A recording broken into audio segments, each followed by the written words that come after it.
حضرات، آپ سن رہے ہیں Rizvi network international Islamic website بفیض روحانی حضور علامہ و مولانا الحاج الشاہ حسین احمد رضوی رحمت اللہ علیہ۔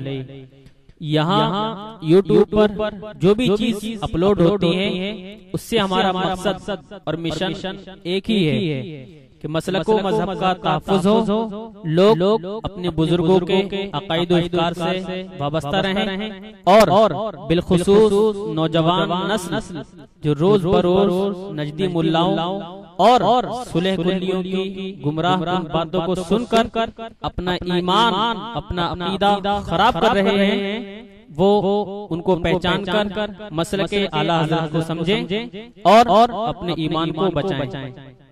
اگر آپ حضرات بھی اپنے یہاں کی کوئی کانفرنس، جلسہ، کوئی پروگرام رضوی نیٹ ورک پر اپلوڈ کروانا چاہتے ہیں تو رضوی نیٹ ورک کے بانی جناب الحاج شیخ سجاد حسین رضوی سے رابطہ قائم کریں۔ What's app number 7887574416۔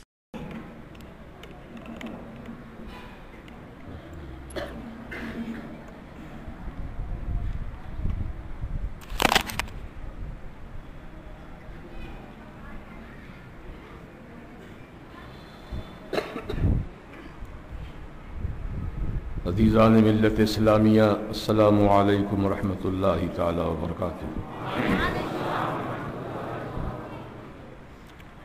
الحمد للہ رب العالمین، والصلاة والسلام على سیدنا سید الانبیاء وسید المرسلین وعلى آله الطيبين الطاهرين وأصحابه الكرام أجمعين وعلى أتباعه وعلى أتقيائه، خصوصا منهم على سيدنا وسيد الكل وشيخنا وشيخ الكل وغوثنا وغوث الكل سيدنا أبي محمد الشيخ عبد القادر الحسني الحسيني الجعفري الجيلاني رضي الله تعالى عنه وعلى جميع رسوله الكرام وعلى جميع فروعه الفخام وعلى جميع مشائخه العظام وعلى كل من هو محبوب ومرضي لديه صلاة تبقى وتدوم بدوام الملك الحي القيوم، أما بعد، فأعوذ بالله من الشيطان الرجيم، بسم الله الرحمن الرحيم، أولئك الذين امتحن الله قلوبهم للتقوى، وقال تعالى في مقام آخر رضي الله عنهم ورضوا عنه، صدق الله العظيم، وبلغنا رسوله النبي المتين الأمين الكريم۔